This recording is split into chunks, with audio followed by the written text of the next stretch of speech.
Sejam bem-vindos à AgriNews Play Brasil. Você está acompanhando o projeto que se chama AgriPlay. A gente traz a estrutura da AgriNews para dentro dos eventos, para fazer a divulgação de todas as discussões que acontecem aqui em Minas Gerais, Belo Horizonte. Essa parceria se dá com a Avimig. E eu estou aqui com uma pessoa nascida em Campo Verde. Diz que quem nasce em Campo Verde Campina Verdense, mineiro da gema. Ele falou para mim que atua há 45 anos na avicultura, começou aos 15 anos. O Cláudio Faria, que além de membro do conselho diretor da Avimig, é gerente executivo na PIF-PAF Alimentos. 15 anos você começou a trabalhar na avicultura?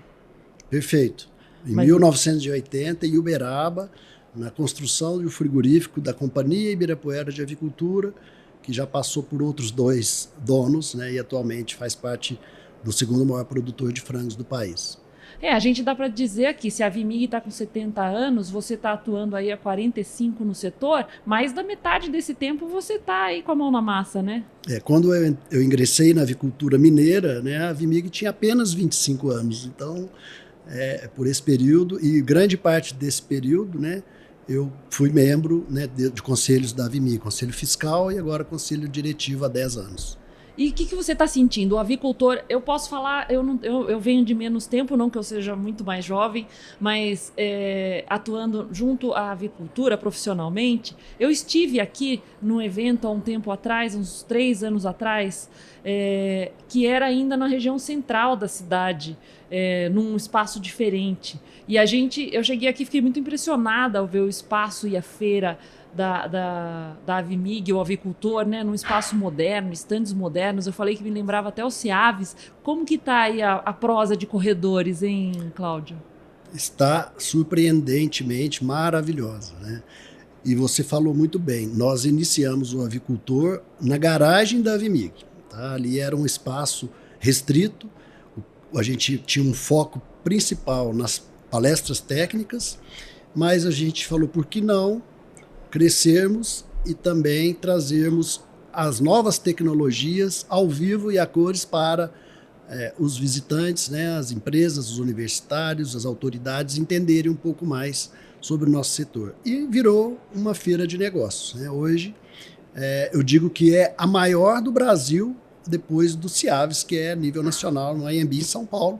Hoje eu digo porque eu conversei com algumas pessoas, né, que atestaram, confirmaram que no Brasil não se tem nada parecido ou do tamanho dessa feira. E aí ela é grande em qualidade e em quantidade, porque a gente tem aqui muitas inovações, muita tecnologia. Hoje eu me deparei, por exemplo, com um stand de fabricantes de equipamentos chineses, expondo aqui e oferecendo soluções para granjas, para fábricas de rações, para a integração como um todo. Então, isso mostra que a Avimig está no caminho correto.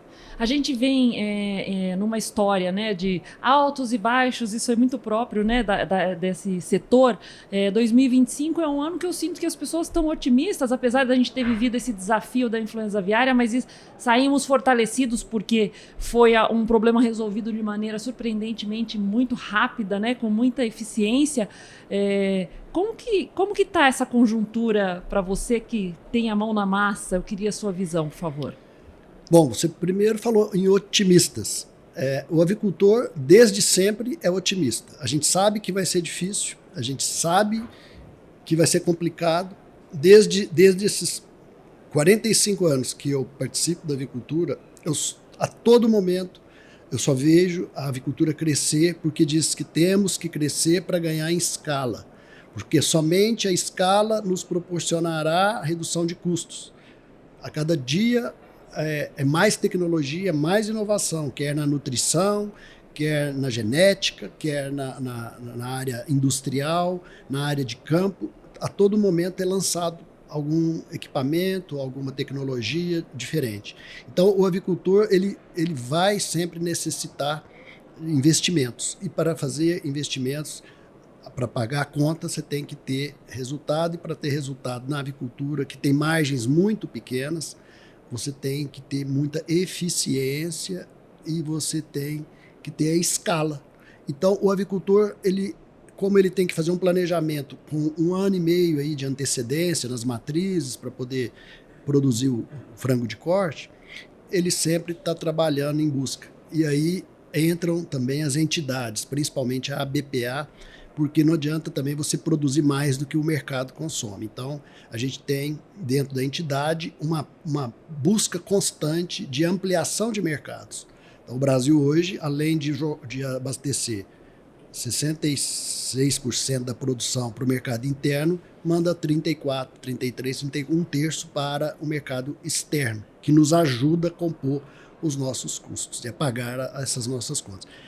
Quando você tem esse aperto e esse estímulo também à inovação, você se torna mais competitivo, porque se torna um círculo virtuoso, onde você inova e o mercado absorve. Então você inova de novo. E aí o mercado absorve de novo. Por isso que a avicultura brasileira é a mais competitiva a nível mundial. E nós temos hoje 38% do mercado global. A cada 100 frangos vendidos no mundo, 38 saem do Brasil. Então isso é um ponto também relevante. Entre os altos e baixos, né, que você citou, é isso mesmo, né? A gente sabe que tem momentos que ocorrem fatores, principalmente mercadológicos, fatores externos, que nos interferem nos nossos resultados. E nós viemos de 2 anos muito complicados, os anos de 22 e 23. 24 já foi um ano de recuperação, de equilíbrio, e em 25 a gente está tentando recuperar as perdas desses anos críticos que o setor passou, né? Então, eu acho que é por aí que a gente vai equilibrando e seguindo adiante, né? A avicultura não para. E eu, assim, como você citou, meu tempo de avicultura, eu tenho muito prazer em ser um avicultor, em trabalhar com avicultura toda a minha vida, né? De laboral, né? Porque é um setor que, além de produzir um alimento nobre, a proteína, né, tão nobre, tão rica, né, em nutrientes, e o ovo também, né, a carne e o ovo também. Nunca atuei diretamente no ovo, mas através das instituições a gente participa, contribuindo da forma que possível, né, da medida do possível. Dizer que esses dois, que são itens indispensáveis nas famílias brasileiras e no mundo todo também, hoje o Brasil também está exportando, crescente exportação em ovo, dizer que eu tenho muito orgulho de fazer parte dessas cadeias. Além de alimentar o mundo, nós deixamos aqui dentro do Brasil as oportunidades. Então, tudo que a gente está exportando, os empregos estão gerados aqui no Brasil. São mais de 3,5 milhões de empregos diretos. Em Minas Gerais, são mais de 30 mil empregos diretos. Então, isso nos coloca numa condição privilegiada de dizer que estamos cumprindo um papel importante, né, durante a nossa carreira. Esse é um ano que a gente assiste a novos investimentos, por exemplo? Sim, é um ano que a avicultura está aí à feira. Você me perguntou do movimento, os feedbacks são os melhores possíveis, estão acontecendo não somente as visitas e conhecimento das novas tecnologias, mas negócios estão acontecendo, né?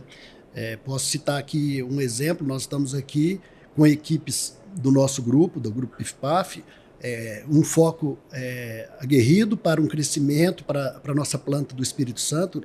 Lá a empresa tem as unidades da Uniaves, né, foi adquirida aí no ano de 2021, e nós estamos preparando para dobrar a produção, né, da planta do Espírito Santo. Então, estamos aqui em busca, né, dessas soluções para nós e para os nossos parceiros integrados, tão importantes nessa base, e desafios sempre a gente superou, e a gente acredita que vai superar hoje. Dizer que o principal desafio para um investimento são as taxas de juros, né?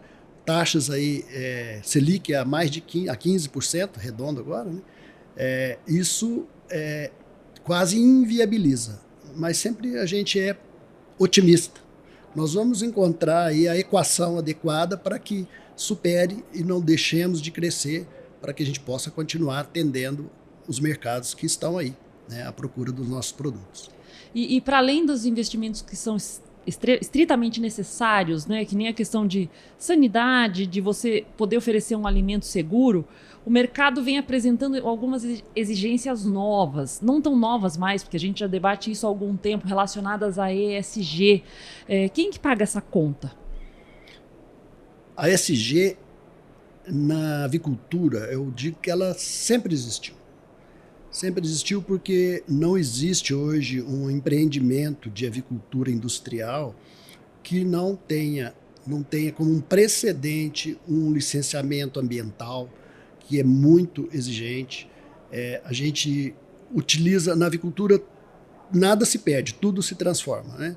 A gente aproveita desde a carne, que é o principal produto, mas aí a gente pega os subprodutos, né? Pena, ossos das desossa, sangue, tudo isso é processado, transformado em farinhas, que é transformado em ingrediente para rações. Ou seja, o que sobra mesmo é o que passa depois dos sistemas de tratamento, que é devolver, né, para os cursos de água, a água tratada no nível aceito pelos maiores rigores ambientais que o Brasil segue. Falam aí muito na Europa, principalmente, de desmatar, de usurpar da natureza para o agro, e a gente que está dentro, a gente sabe que isso não é a realidade, né? Se você pega as regiões dos biomas que são protegidos, o Brasil é o país que mais protege os biomas no mundo. Não tem outro país que tenha industrialização e que tenha fornecimento de alimento para o mundo que tenha o nível de proteção ambiental que nós temos. Quando a gente vai para a área rural, para as granjas, o dejeto da granja ele é aplicado diretamente nas lavouras e nas horticulturas, né, nos cafezais, nos laranjais. Então, assim, é o adubo orgânico, natural, que é o esterco de frango. Até o nome, né, o esterco de frango. E no ESG a gente tem o lado da governança, né? Eu digo que uma atividade onde os riscos são muito grandes, onde as margens são muito pequenas, né? Eu digo que na avicultura quem menos é beneficiado com o movimento econômico gerado, que não é pequeno, a título de exemplo, Minas Gerais, os frigoríficos de frango faturam por ano em torno de 10 bilhões de reais. Quando tem ano positivo, como foi o ano passado, aí a margem variou entre 4% e 6%, né? A gente pega desses 10 bilhões e distribui esse 4%, 6% entre os protagonistas, aí, vamos dizer, né? As agroindústrias que produzem frango aqui. E aí a gente pega, por exemplo, para a folha de pagamento dessas empresas, são mais de 15%. Né? Quando a gente pega, por exemplo, os transportes, que é um elemento super importante, né? A logística na cadeia, porque a gente vem desde a fábrica de rações, dos ingredientes, né? Os insumos, depois vamos pelos incubatórios, ovos, pintinhos, e transportando para cá, para lá, tudo isso. Né? E depois o frango vivo, o frango abatido, a distribuição logística, é mais 15% do faturamento das empresas que vão distribuído para as transportadoras e as empresas logísticas. E aí sobra, né, para os fornecedores e impostos o restante. Então, é uma cadeia que faz uma distribuição. Tem um estudo, inclusive, da Firjan, que é o índice Firjan, que já identificou municípios que possuem agroindústrias de aves ou de suínos, tem o índice de desenvolvimento Firjan, que é parecido com o índice de desenvolvimento IDH, humano, superiores a municípios vizinhos que têm as mesmas semelhanças, mas que não possuem, justamente por conta de todo esse movimento, essa distribuição. Isso promove, mais uma vez, né, o círculo virtuoso, porque a gente faz grandes escalas, grandes movimentos, que trazem também para os municípios recursos através das distribuições dos fundos de participação desses municípios nos impostos. Então, realmente é uma dinâmica que agrega para toda a região. E aí, quando a gente fala do social, já falei um pouco, né, que é essa distribuição, são as oportunidades, o número de empregos também é muito importante e relevante, né? Em Minas Gerais são mais de 30 mil diretos nos frigoríficos e nas fábricas de rações. Cláudio, a gente está vendo esse movimento. O avicultor mais está agregando a piscicultura, né? O mais é a piscicultura aberto também para a suinocultura. E a piscicultura é uma atividade que ela é possível de caminhar junto com a avicultura. É uma composição interessante sob vários aspectos. Sob o aspecto de uma composição para rendimentos da indústria avícola, é interessante?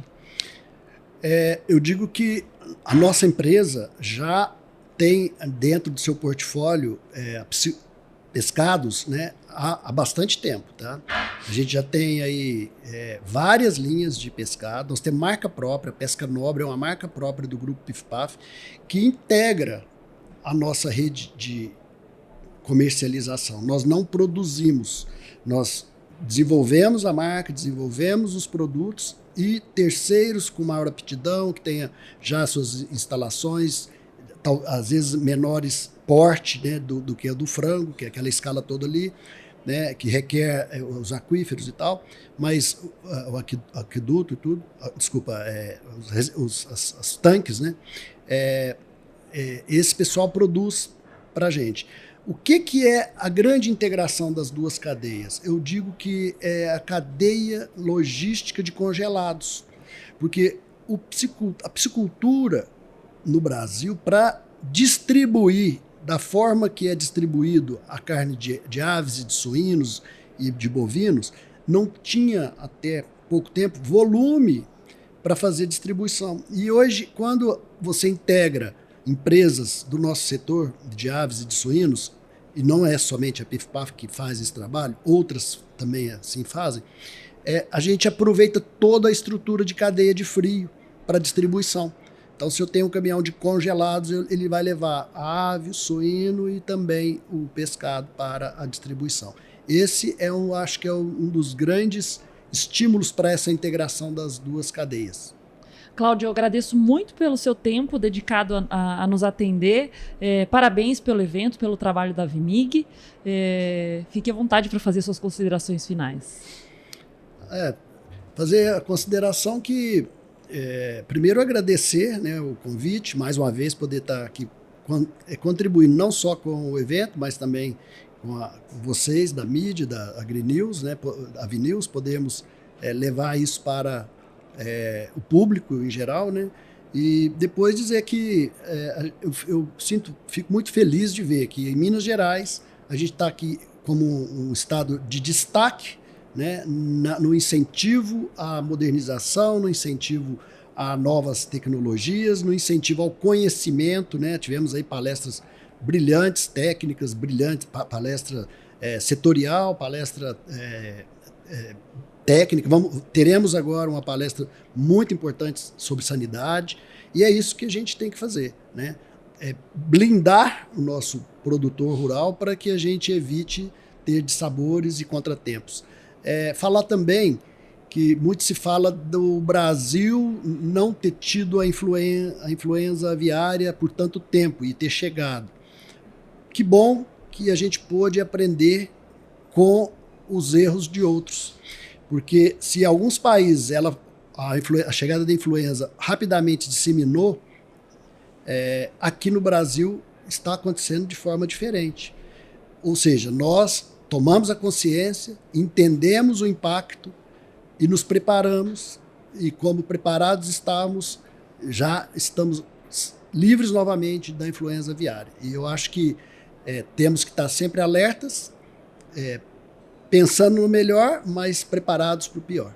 Era isso, e deixar um abraço aí a todos os seus ouvintes e espectadores. Muito obrigada, Cláudio. Você que está ligado na gente aí, não esquece de se inscrever no canal para continuar acompanhando as informações mais importantes do setor.